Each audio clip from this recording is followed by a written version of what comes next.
We're back reporting on the results of the 2018 midterm elections. It has been an anxious week for many Arizonans and Americans alike, who patiently waited to see the winner of the historic and highly contested Senate race between Kyrsten Sinema and Martha McSally.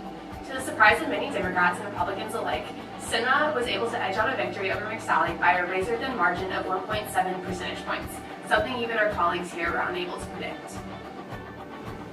We originally pegged that McSally would defeat Sinema by a similar margin, but Democrats were able to claim a statewide seat in the once strong conservative state of Arizona.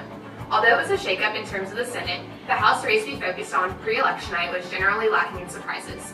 Tom O'Halloran was able to keep his seat representing Arizona's 1st District, winning by an astonishing 7.6 percentage points over Wendy Rogers, which exceeded our original prediction of a 5-point victory. So it's pretty clear that Democrats had a good night here in Arizona. But why? Some of my colleagues are here to explain. Kyrsten Sinema was able to win this election largely in part due to President Trump's unpopularity and record voter turnout in the state.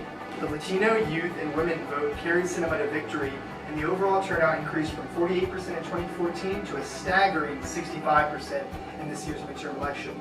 Latino turnout was largely driven by dissatisfaction with President Trump's immigration policies and rhetoric.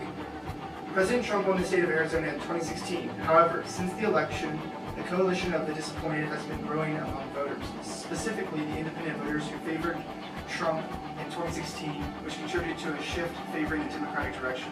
Another component that contributed to McSally's demise can also be attributed to Rothenberg's theory, which states that midterm elections are primarily the means by which the general electorate can express dissatisfaction with the president and his policies by voting against his party in congressional elections. A factor especially apparent in Arizona, considering the state having direct ties to the effects of Trump's immigration and tariff policy. Overall, Sinema's strategic emphasis on her ability to work across the aisle and her relatively moderate voting record seemed to appeal more to independent voters than McSally's staunch Republican ideals. Now we'll look into Arizona's 1st District House election.